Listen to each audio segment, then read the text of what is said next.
பொதுவாக இந்த ஹாரர் படத்துலலாம் ஒரு சில பேய் குறிப்பிட்டு ஒரு சில பேரை பிடிச்சி டார்ச்சர் பண்ணும். அதை தடுக்கவும் கண்ட்ரோல் பண்ணவும் மந்திரவாதி, சாமியார், சர்ச் ஃபாதர் இந்த மாதிரி சில பேர் வருவாங்க. ஒரு ஃபாதர் ஊர்லேயே ரொம்ப ஈஸியாக எப்பேற்பட்ட ஆவியா இருந்தாலும் கட்டுப்படுத்துகிற ரொம்ப திறமையான ஒரு சர்ச் ஃபாதர். இவர் அளவுக்கு ஆவிங்களை கட்டுப்படுத்துறதுக்கு இந்த ஊர்லேயே எவனும் கிடையாது. அப்படிப்பட்ட ஒருத்தரையே பேய் பிடிச்சிருச்சுன்னா அதுவும் சாதாரண பேய்லாம் கிடையாது, நரகத்திலேருந்து வந்த சாத்தான், டெவில். யார் தடுப்பா? இந்த கதையை கேளுங்க. படத்தோட ஸ்டார்டிங்கில் 1987 இட்டாலியில் ஒரு சின்ன வில்லேஜில் ஒரு ஃபாதர் ஒருத்தரை காட்டுறாங்க. இவரோட பேர் தான் கேப்ரியல் அமோத். இவர் அங்கே ஏதோ ஒரு பையனுக்கு பேய் பிடிச்சிருக்குன்னு பேய் ஓட்ட வந்திருப்பாரு. இங்கே வந்த உடனே அவர் கேட்குற கேள்வியே அந்த பையனை டாக்டர் கிட்ட காட்டினீங்களான்னு தான். ஏன்னா ஃபாதர் கேப்ரியல் பேய் ஓட்டுற வேலையை பார்த்தாலும் மனுஷன் ரொம்ப ப்ராக்டிக்கலான ஒரு ஆள். அங்கே இருக்கக்கூடிய பேய் பிடிச்ச பையன்கிட்ட என்னால் நம்பவே முடியல, நீ எல்லாம் சாத்தானா? சரி, என் பேர் என்னன்னு சொல்லு, நரகம் எப்படி இருக்கும்னு சொல்லுன்னு சொன்னா சீக்கிரமே உனக்கு காட்டுறேன்னு சொல்லுது. உன்னால் சொல்ல முடியாது, ஏன்னா உனக்கு பதிலே தெரியாது. இல்லைனா இந்த மாதிரி சின்ன பையன் உடம்புக்குள்ளெல்லாம் வந்திருப்பியா அப்படின்னு சொன்னால் என்னால் யார் உடம்புக்குள்ள வேணாலும் போக முடியும்னு சொல்லுது. அப்போது அங்கே ஒரு பன்னியை கூப்பிட்டு வந்து, அப்போனா இந்த பன்னியோட உடம்புக்குள்ளே பார்க்கலாம், உன்னால் முடியாதுன்னு சொல்லி வெறுப்பேற்றுறாரு. இதில் வெறுப்பான அந்த பேய் அந்த பன்னியோட உடம்புக்குள்ளே போக உடனே அந்த பன்னியை சுட்டு கொல்றாங்க. இந்த இடத்துல த போப்ஸ் எக்ஸாசிஸ்ட் அப்படின்ற படத்தோட பேரை போட்டு கதையை ஸ்டார்ட் பண்ணுறாங்க. 1987 ஸ்பெயினில் ஒரு ஃபேமிலி, அம்மா, பொண்ணு, பையனை காட்டுறாங்க. இந்த அம்மாவோட பேர் ஜூலியா, இவங்க பொண்ணோட பேர் ஆமி, இந்த பையனோட பேர் ஹென்றி.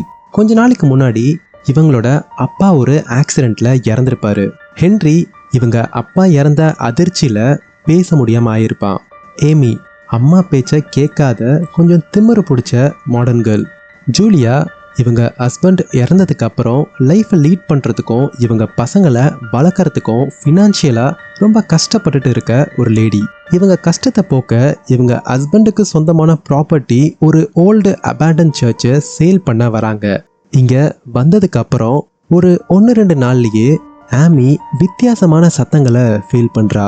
ஹென்றி இந்த அபேண்டன் சர்ச்சோட பேஸ்மெண்ட்ல பல வருஷமா ஒரு செவுத்துக்குள்ள சீல் பண்ணி வச்சிருந்த ஏதோ ஒன்று பார்க்குறான்.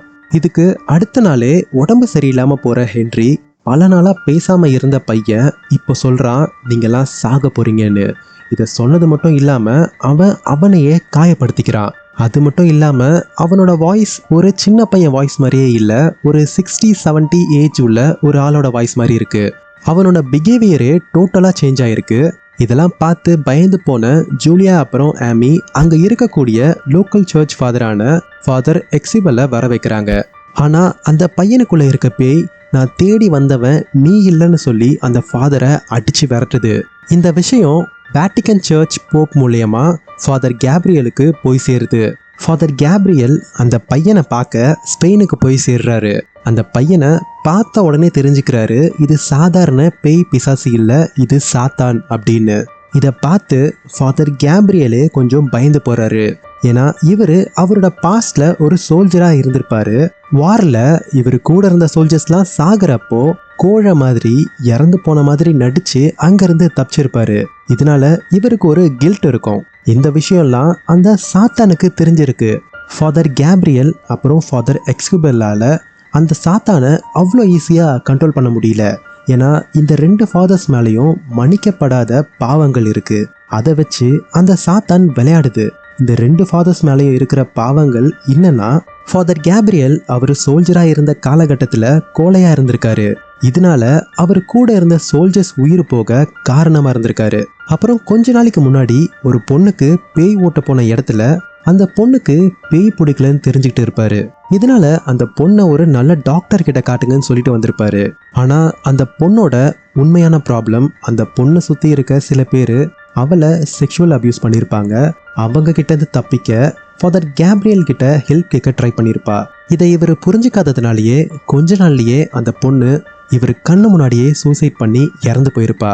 இப்போ ஃபாதர் எக்ஸிபல் இவர் ஃபாதராக இருந்த காலகட்டத்தில் ஒரு பொண்ணை காதலிச்சிருப்பாரு.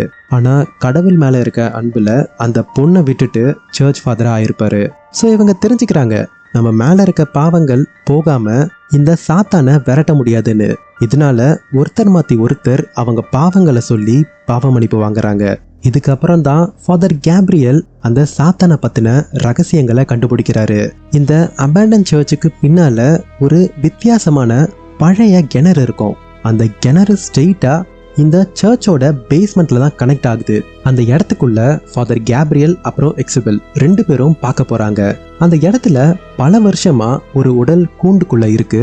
அந்த உடல்ல இருந்து ஃபாதர் கேப்ரியலுக்கு ஒரு சாவி கிடைக்குது. அந்த சாவியை பயன்படுத்தி அங்க இருக்க கேட்டை ஓபன் பண்ணி உள்ள போகும்போது அங்க இருக்க இன்னொரு உடல்ல இருந்து ஒரு டைரி கிடைக்குது. அந்த டைரியில 1475ல குவீன் இசபெல்லா காலகட்டத்துல ஒரு துறவியோட பேச்சை கேட்டு கடவுளோட பேர்ல பல பேரை சித்திரவதை பண்ணி துன்புறுத்தி கொன்னிருக்காங்க. இதுக்கெல்லாம் காரணமா இருந்தது அந்த துறவிக்குள்ள இருந்த சாத்தான்.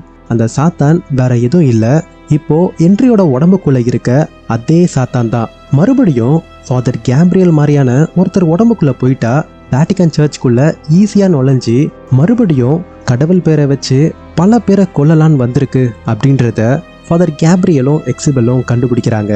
அது மட்டும் இல்லாம இந்த சாத்தானோட பேரு ஆஸ்மோடியஸ் அப்படின்றதையும் கண்டுபிடிக்கிறாங்க. இதனால அந்த சாத்தானை விரட்டுறது இன்னும் சுலபமாகும். இதுக்கப்புறம் ஃபாதர் கேப்ரியலும் ஃபாதர் எக்ஸிபெலும் அந்த சாத்தானை விரட்ட எல்லாத்தையும் ரெடி பண்றாங்க.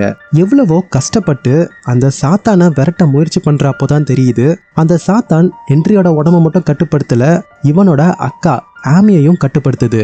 அப்போ ஆமி அவளோட அம்மாவான ஜூலியாவை கொல்ல முயற்சி பண்றா. இன்னொரு பக்கம் ஹென்றி ஃபாதர் எக்ஸிபெல்ல கொல்ல முயற்சி பண்றான். இது எதையும் தடுக்க முடியாம வேற வழி இல்லாம ஃபாதர் கேப்ரியல் அந்த சாத்தானை அவர் உடம்புக்குள்ள ஏத்துக்கிறாரு.